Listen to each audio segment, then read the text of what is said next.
คนที่เฮ็ดกับพ่อกับแม่หรือพ่อแม่ที่เฮ็ดกับลูกวางจิตเป็นกลางได้เนี่ยบ่มีเคยลูกก็ว่างคิดว่าบ่เคยมีจิตเจตนาในการทำลายเบียดเบียนพ่อแม่ให้เสียชีวิตนึงเสียทรัพย์สินนึงแม้กระทั่งความเสียอกเสียใจจากว่าบ่มีพ่อแม่ก็คือกันบ่ได้หวังว่าสิมาได้อีหยังจากลูกดอกแต่ว่าลูกมันเป็นเดี๋ยวนี้ก็ว่างให้มันเป็นนั่นแหละหักลูกให้ถูกทางหักความโดยธรรมเด้หักให้มันเป็นบ่เพราะว่าอีหยังก็สร้างบ่ว่าสิสวรรค์หรือว่าสินรกคนผู้นั้นปรุงแต่งเอาเองคิดนึกเอาเองสร้างขึ้นมาโดยจิตเจตนาเจ้าของเองบ่มีผู้ใดสาปแช่งให้ผู้ใดไปตกนรกได้ดอกพ่อแม่ก็สาปแช่งเฮาไปตกนรกบ่ได้ให้พรเฮาไปสวรรค์บ่ได้ให้พรเฮาว่าไปนิพพานเด้อหล่าก็บ่ได้ถ้าเฮาบ่เฮ็ดเอาแม่นบ่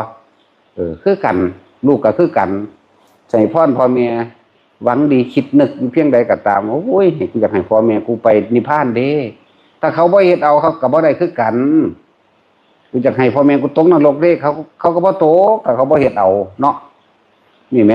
แล้วกลางปานใดอีกว่าน่ะถ้าเฮาเห็นความสลดสังเวชหรือความทุกข์อันสิเกิดต่อไปในภายภาคหน้าหันเข้ามาให้ความสำคัญตนเองอย่าไปต้องไปให้ความสำคัญไผหรอกให้ความสำคัญกับใจตัวเองใจกับธรรม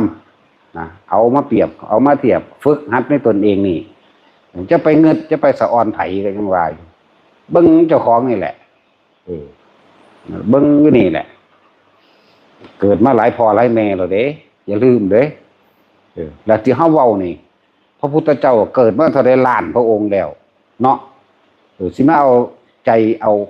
สิมาเอาใจหยังภาษาคนแม่นบ่ล่ะพุทธเจ้าหังเก่งกว่าเฮาทั่วแม่นบ่ล่ะแต่จังซั่นแล้วเฮาก็เลยบ่เงิดเฮาก็เลยเว้าไปเลย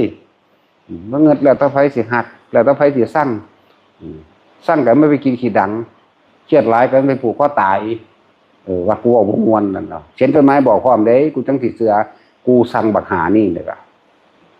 กูจังเชื่อเด้แต่ว่ากูบ่เชื่อเด้อโคตรแม่ซุนี่เนาะอีหลีนั่นแหละว่ากูสิเงิดสูบ่จังซั่นแหละสันเดดามันด่าสุดจักว่าด่าสุดเลยเด้โคตรพ่อโคตรแม่โคตรปู่โคตรย่าโคตรตาโคตรยายโคตรผัวโคตรเมียสูดิเนาะจังซั่นแหละนั่นแหละเลือกเอาเฮ็ดเอา